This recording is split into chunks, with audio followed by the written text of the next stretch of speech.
빌립보서 1장 6절로 18절까지의 말씀, 저와 여러분이 한 절씩 교독하도록 하겠습니다. 선한 일을 여러분 가운데서 시작하신 분께서 그리스도 예수의 날까지 그 일을 완성하시리라고 나는 확신합니다. 내가 여러분 모두를 이렇게 생각하는 것은 나로서는 당연한 일입니다. 내가 여러분을 내 마음에 간직하고 있기 때문입니다. 여러분 모두는 내가 갇혀 있을 때나 복음을 변호하고 입증할 때에 내가 받은 은혜에 동참한 사람들입니다. 내가 그리스도 예수의 심정으로 여러분 모두를 얼마나 그리워하고 있는지는 하나님께서 증언하여 주십니다. 내가 기도하는 것은 여러분의 사랑이 지식과 모든 통찰력으로 더욱더 풍성하게 되어서 여러분이 가장 좋은 것이 무엇인가를 분별할 줄 알게 되는 것입니다. 그리하여 여러분이 그리스도의 날까지 순결하고 흠이 없이 지내며 예수 그리스도께서 주시는 의의 열매로 가득 차서 하나님께 영광과 찬양을 드리게 되기를 나는 기도합니다. 형제자매 여러분, 내게 일어난 일이 도리어 복음을 전파하는 데에 도움을 준 사실을 여러분이 알아주기를 바랍니다. 내가 그리스도 안에서 감옥에 갇혔다는 사실이 온 친위대와 그 밖의 모든 사람에게 알려졌습니다. 주님 안에 있는 형제자매 여러분 가운데서 많은 사람이 내가 갇혀 있음으로 말미암아 더욱 확신을 얻어서 하나님의 말씀을 겁없이 더욱 담대하게 전하게 되었습니다. 어떤 사람들은 시기하고 다투면서 그리스도를 전하고 어떤 사람들은 좋은 뜻으로 전합니다. 좋은 뜻으로 전하는 사람들은 내가 복음을 변호하기 위하여 세우심을 받았다는 것을 알고서 사랑으로 그리스도를 전하지만 시기하고 다투면서 하는 사람들은 경쟁심으로 곧 불순한 동기에서 그리스도를 전합니다.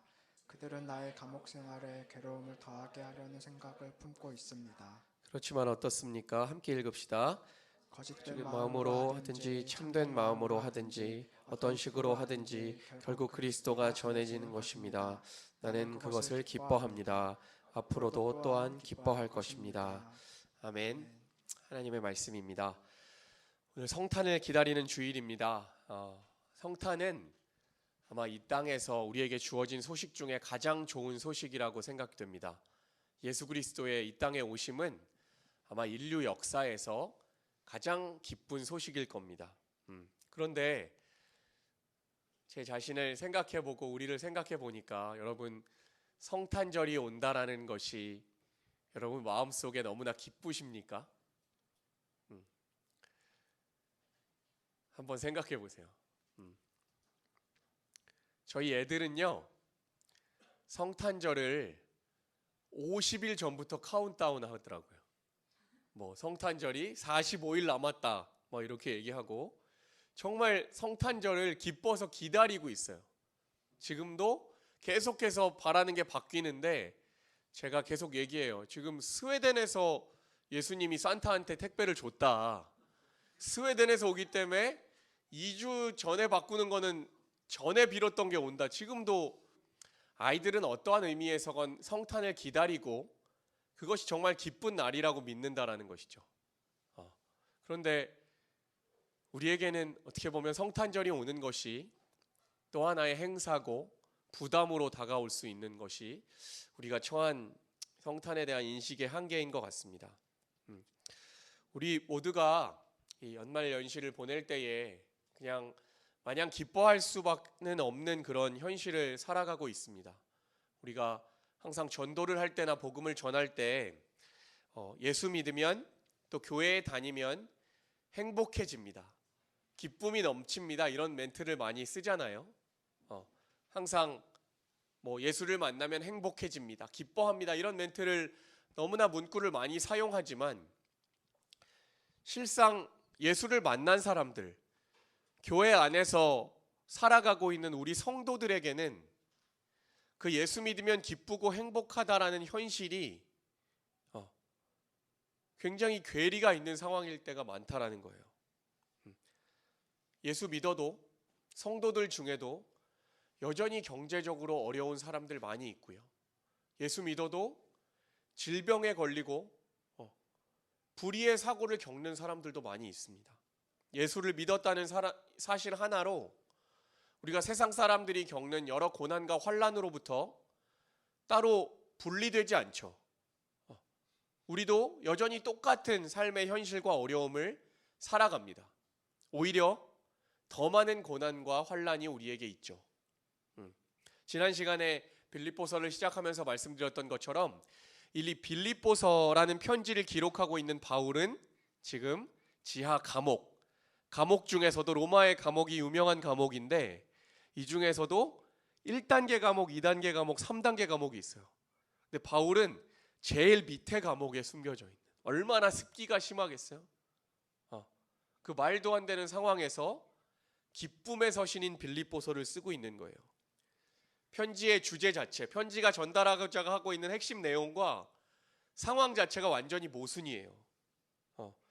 상식적으로 기뻐하려면, 우리가 함께 기뻐하자라는 소식을 담대하게 전하려면 이 감옥에서 기적적으로 풀려났다던가 어려움과 고난이 있었지만 이것들이 해결된 다음에 우리가 함께 기뻐하자라고 권면할 수 있잖아요. 우리의 생각 속에서는 뭔가 내가 가지고 있는 여러 가지 어려움과 문제들이 좀 돌파됐을 때, 변화되고 새로운 것들이 왔을 때 기뻐할 수 있게 권면하는데 지금 상황은 그렇지가 않은 거예요. 바울은 앞으로의 상황이 하루아침에 어떻게 될지 불분명했어요. 한치 앞을 알 수가 없는 상황이었다는 거예요. 내일 죽을지 내일 어디로 끌려갈지 알 수 없는 상황에 바울이 있다는 거예요. 누구처럼 그렇죠? 저와 여러분처럼요. 우리의 인생도 내일 한치 앞을 알 수가 없죠. 그래서 두렵고 걱정과 근심이 가득하고 지난날에 내가 가졌던 여러 가지 쓴뿌리와 상처들로 인해 이런 것들이 반복될 것 같다라는 막연한 두려움 가운데 우리가 살아가고 있다는 거예요. 그런데 그 상황 속에서 바울은 믿음의 성도들에게, 빌립보에 있는 성도들에게 기뻐하라, 너희에게 마땅히 기뻐할 수 있는 소식이 무엇인지 알려주겠다 라고 이 편지를 쓰고 있는 것입니다. 여러분 어떻게 생각되세요? 이 말 그대로 지하 감옥에 갇혔는데 기뻐하라 라고 설교하고 있는 바울이 마치 기쁨을 강요하고 쥐어 짜내는 것 같은 느낌 안 드셨어요? 저도 들어요. 저도 성경을 읽을 때면 가끔 정말 내 상황은 정말 지륵 같은 어둠 가운데 있는데 기뻐하라 라는 성경의 가르침, 감사하라, 범사에 감사하라, 항상 기뻐하라라는 구절 자체가 때로는 굉장히 억지스럽고 쥐어 짜내는 느낌의 어떤 율법으로 다가올 때가 굉장히 많았던 것 같아요. 그런데 이 성경이 말하는 기쁨이라는 것은 세상이 말하는 기쁨과는 사실 많이 다릅니다. 바울이 빌립보에서에서 기뻐하라, 감사하라라고 말하는 것은 굉장히 우리가 생각하고 있는 기쁨과 감사랑하고는 다르다라는 거예요. 현실적으로 어렵고 미래에 대한 불안감이 너무나 크지만 그래도 기뻐할 수 있는 이유가 복음 안에는 이미 확보되어 있다라는 것입니다. 그저 긍정의 힘처럼 다 잘 될 거야, 앞으로 다 좋은 일들만 있을 거야 라는 어떤 긍정적인 사고나 주문과는 다르다는 거예요. 복음 안에는 우리가 실패한 것 같고 가치 없는 상황이라고 여기는 것까지도 포함해서 하나님이 일하시겠다라는 약속이 있다는 거예요. 다시 한번요. 복음 안에는 우리가 실패한 것 같고 정말 아무런 가치가 없는 상황까지도 하나님께서 다 포괄하시겠다라는 약속이 들어있다는 것입니다.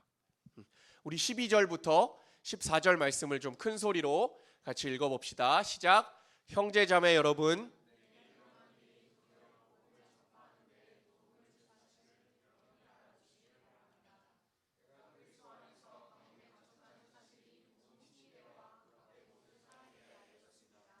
주님 안에 있는 형제자매 가운데서 많은 사람이 내가 갇혀 있음으로 말미암아 더 확신을 얻어서 하나님의 말씀을 겁없이 더욱 담대하게 전하게 되었습니다.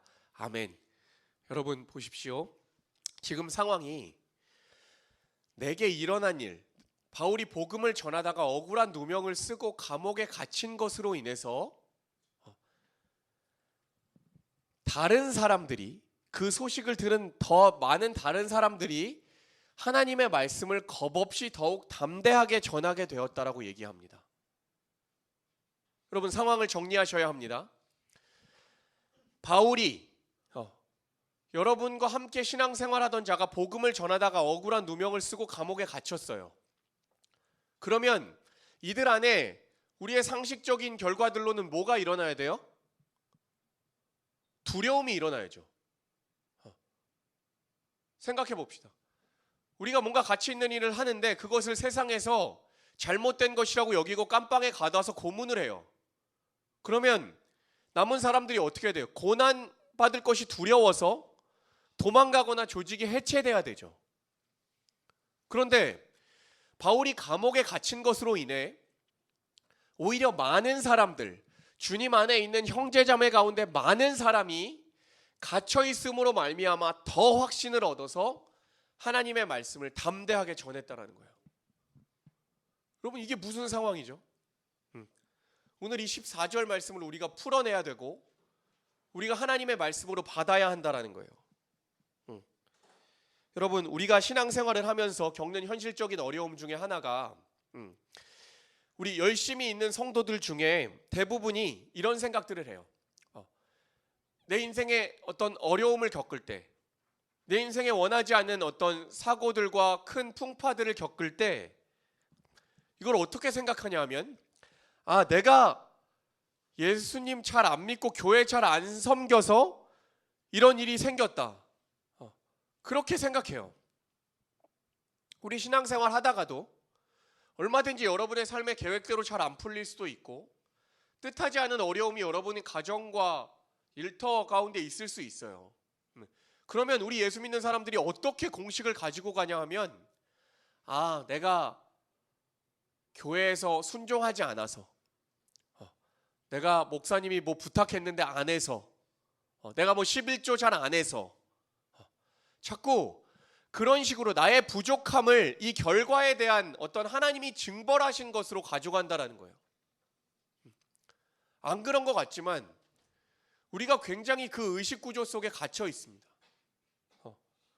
그래서 성도들 중에 어떤 마음이 드냐면, 내게 이렇게 허락된 불행은 내가 자초한 거야. 이런 생각들과 어떤 두려움을 많이 갖게 돼요. 예전에 젊은이 교회 섬길 때 정말 어린 친구인데, 여기 뭐라고 그러지?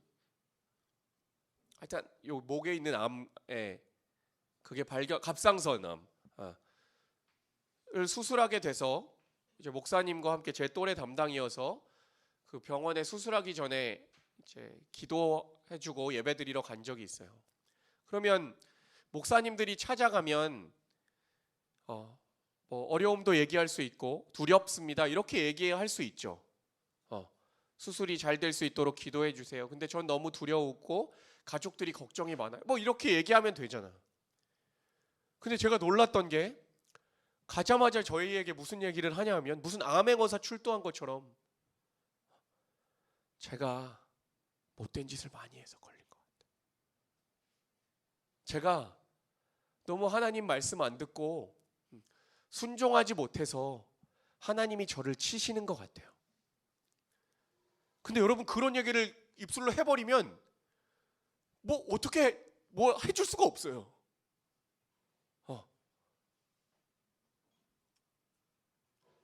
이건 극단적인 예지만 여러분의 인생 가운데 펼쳐지는 뜻과 계획대로 잘 되지 않는 불행과 어려움에 대해서 우리가 예수 그리스도의 복음을 믿는다라고 하면서도 그 생각 속에 갇혀 있다라는 거예요. 여러분, 성공 시대를 사는 한국 교회의 성도들과 목회자들에게 가장 괴롭히는 문제는 무엇이냐 하면, 우리가 성공하지 못하는 이유는 다 내가 잘못하고 있기 때문이다라는 생각이에요. 하나님은 말 그대로 전능하신 분이잖아요. 자녀에게 최고의 것을 주시는 하나님이라고 우리가 배우기 때문에 그런 하나님을 내가 믿는데, 전능하신 하나님을 내가 믿고 그분이 내 아버지인데 내가 잘 되지 않는 것은, 내가 성공하지 않는 것은 다 내 부족함 때문이다. 라는 그런 생각이 우리의 알게 모르게 여러분과 저의 마음속에 들어와 있다고요. 여러분, 개척교회 목회자를 가장 괴롭히는 어려움이 뭔지 아세요? 이 생각이에요. 나는 내가 너무 무능하고 내가 너무 부족해서 교회가 막 예전의 목사님들처럼 부흥하지 않나? 예전에 목사님들은 교회 세우고 십자가 하나 걸어놓으면 매주일마다 새가족이 20명씩 들어오고 어떻게 새가족 관리해야 될지 몰라서 고민했다는데, 나는 너무나 능력이 없어서, 나는 하나님한테 찍혔나? 하나님 나를 미워하시나? 이런 생각이 목회자인 저에게도 든다라고요.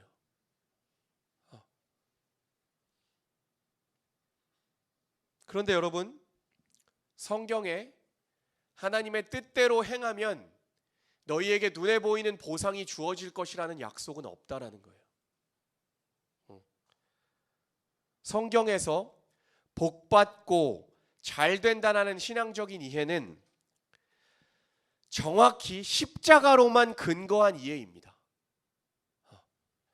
십자가로 인하고 십자가로만 근거한 의미 안에서 잘 되고 복받는다라는 약속이 있을 뿐이지, 우리에게 눈에 보이는 보상으로 그것들이 주어진다라는 약속은 성경에 없다라는 거예요.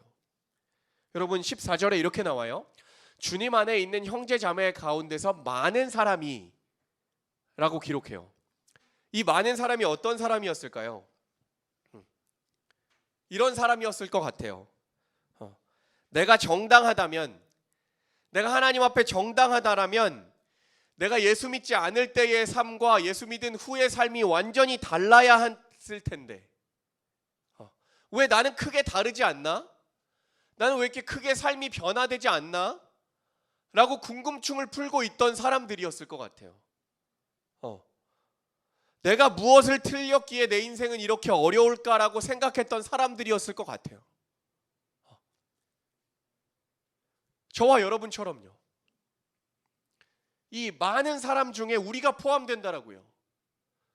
하나님이 내 아버지시면 내가 좀 잘 되고 내가 좀 좋은 결과들을 빨리 얻어야 될 텐데, 그런 의문을 품고 있었던 사람들이에요. 주님 안에 있는 형제자매 가운데 많은 사람이, 여기 여러분의 이름이 들어가 있는 거예요.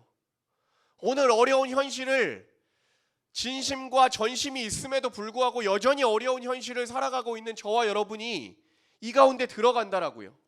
그런데 그들에게 이 소식이 선포되는 거예요. 보세요.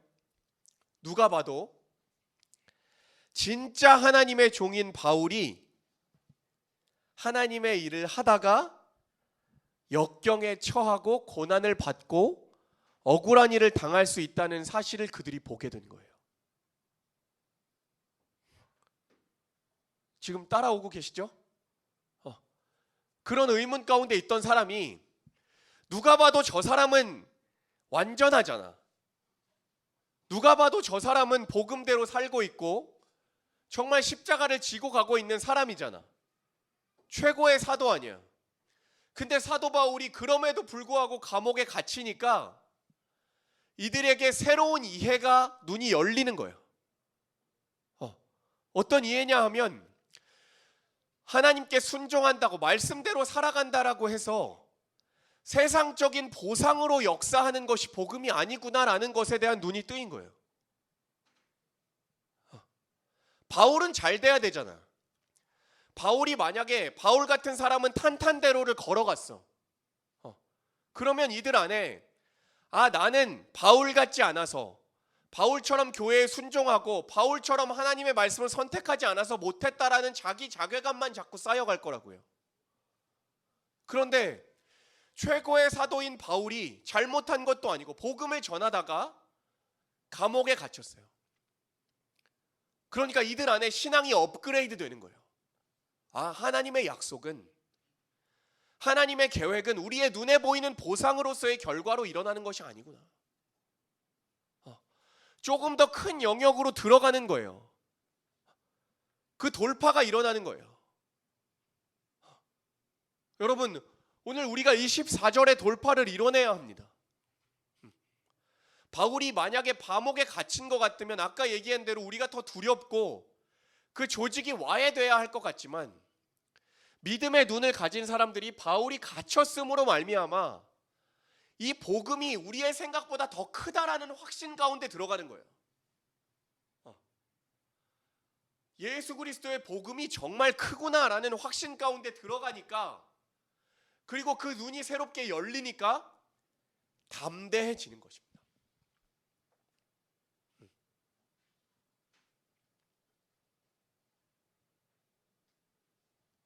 여러분, 이거를 우리가 정말 복음으로 받아야 돼요. 여러분, 나중에는 이런 억울함도 들을 수, 바울 입장에서 억울하겠지만, 내가 세상 사람들의 가치와 기준에 봤을 때 이건의 목사가 넘어졌다라고 생각해 봅시다. 잘 안 됐어요. 그러면 제 생각에서는, 하나님, 저 그래도 목사인데 제가 좀 잘 돼야 복음이 전해지지 않겠습니까? 저를 이런 환난과 고난과 세상 사람들의 손가락질한 위치에 두시면 어떻겠습니까? 라고 저는 정말로 힘들 거예요. 그런데 복음은 나보다 커서, 제가 가지고 있는 한계와 실패보다 커서 내가 무너진 상황, 나의 절망 가운데서도 다른 사람에게 복음이 전해진다고요. 누군가에게는 그것이 더 위로가 될 수 있는 거예요. 그게 더 새로운 차원에서의 눈을 뜨게끔 복음은 그만큼 크다는 거라는 거예요. 여러분, 그렇기 때문에 우리는 복음 안에서 자유하다라는 것이 무엇이냐 하면, 우리의 실패에도 불구하고 복음은 실패하지 않는다라는 거예요. 선교사님들이, 목회자들이 사역지에 나가서 여러 가지 문제들로 인해 실패하고 무너지고 교회가 없어지는 경우 많습니다. 그러면 우리 생각 같아서는 그냥 손가락질밖에 할 줄 모르잖아. 저 선교사 능력 없네. 저 선교사 가치 없네. 근데 아니에요. 그 실패에도 불구하고 복음은 분명히 하나님의 계획대로 가고 있어요. 복음은 우리의 실패도 다 담아내고 그것들 위해서 하나님의 계획대로 나가고 있기 때문에 우리의 생각대로 판단할 수 없다는 것입니다. 사랑하는 여러분, 여러분의 인생도 그렇습니다. 모든 성도, 주 안에 있는 형제자매 가운데 많은 사람들이 우리의 인생, 내 인생이 뭐가 그렇게 복음 전파의 가치가 있나라고 많이 생각돼요. 이런 굉장히 능력 있고 많은 것 이뤄내신 목사님과 선교사님들 앞에서 얘기 들으면 저 사람들은 정말 복음 전파를 위해 쓰고 있는데 내 삶은 뭔가? 나는 별로 복음하고 상관없는 것 같아요. 나는 매일매일 그냥 지긋지긋한 현실을 살아가는 그냥 연약한 한 명의 성도일 뿐이야. 그러나 여러분의 삶을 통하여 심지어는 여러분의 실패까지도 하나님이 담아서 복음으로 전하신다고요.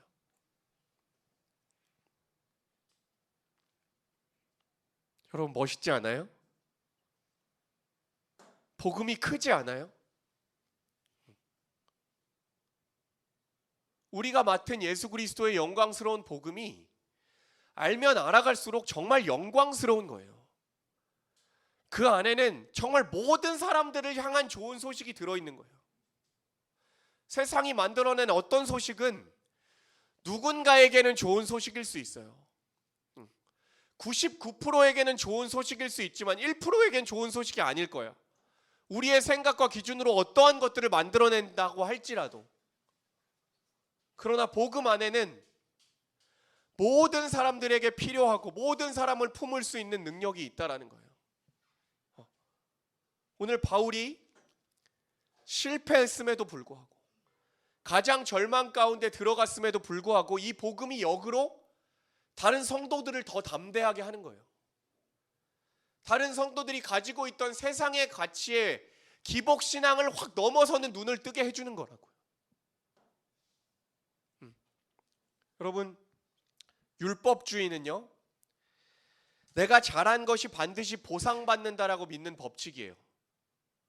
내가 11조 아니라 10의 3조 하고 4조 하면 더 큰 복을 주시겠지라고 믿는 것이 율법주의예요. 여기서는 누가 옳고 그르냐가 분명히 나뉘기 시작합니다. 그런데 신앙에서는 이상하게 옳은 것이 옳게만 취급받지 않아요. 옳다는 기준도 신앙의 수준과 정도에 따라서 굉장히 달라집니다. 처음에는요, 예수 믿은 처음에는 그냥 옳은 게 옳은 거예요. 내 생각에 정말 이건 상식이고 정말 내가 옳아 그렇게 생각하는 게 옳은 거예요. 내 도덕과 내 윤리와 나의 발음이 최고예요.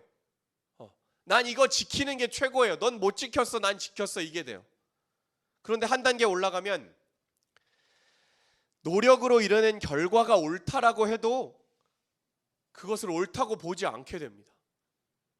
내가 열심으로 이뤄낸 어떤 결과가 옳다고 해도 그게 다 옳지 않다라는 눈이 열리기 시작해요.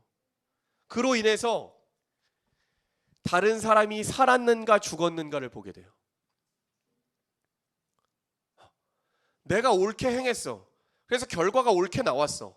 근데 이 과정 가운데 나의 옳음과 나의 의만 쌓인 것인지 아니면 이 과정에 다른 사람이 살아났는지 죽었는지를 보게 된다라고요. 그리고 더 한 단계 눈을 뜨면 그들이 나의 희생으로 변화됐는지를 보게 돼요. 결국에 저와 여러분은 성숙한 성도는 어떠한 자리로 부름을 받냐면 우리가 옳음으로 기꺼이 틀린 자를 위하여 죽을 수 있는 자리까지 부름을 받아요. 다시 한번요. 내가 옳음으로 기꺼이 틀린 자를 위하여 죽을 수 있는 자리까지 부름을 받는 거예요. 여러분, 그 일을 하신 분이 누군가요? 예수님이죠. 내가 옳지만 틀린 자를 위하여 죽을 수 있는 자리에 서신 분이 예수라는 것입니다.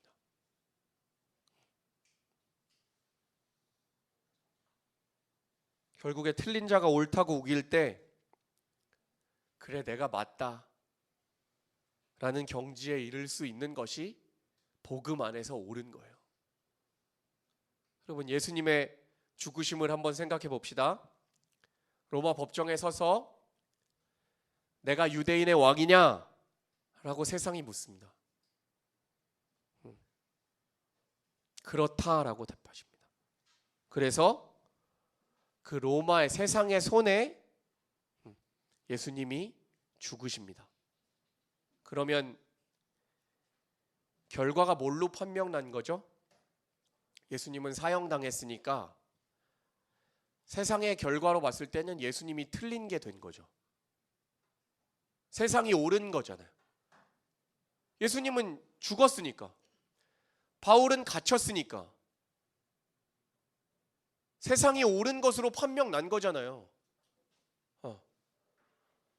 예수님은 죄인으로 판명받고 십자가에서 죽으신 거예요. 내가 옳지만 틀린 자를 위하여 죽음의 자리까지 갈 수 있는 것이 십자가고 그 십자가를 함께 따라오라고 저와 여러분을 부르셨더라고요. 여러분, 예수의 복음은 그런 거예요. 나는 길거리 실패자의 자리로 가는 거예요. 바울이 감옥에 갇혔을 때 성경에 억울하다라고 감옥 생활 제대로 안 했다라는 얘기가 없어요. 그게 십자가라는 거예요. 바울이 십자가를 지고 가고 있는 거예요. 바울은 옳아요. 바울은 잘못한 게 없어요. 감옥에 갇힐 이유가 없어요. 여러분, 저와 여러분의 인생도 그렇습니다. 우리는 잘 안 될 이유가 사실 없어요. 우리는 별로 부정부패하지도 않고요. 성실하고 착해요. 우리 중에 몇 명 빼곤 다 그래요. 어. 그럼 우린 잘 돼야 돼요. 근데 하나님 왜 우리를 잘 수월하게 안 하실까요? 하나님이 계획 안에 우리가 어려움을 겪은 것을 통하여 복음을 전하시려고 하는 계획이 있을 수 있다라는 거예요.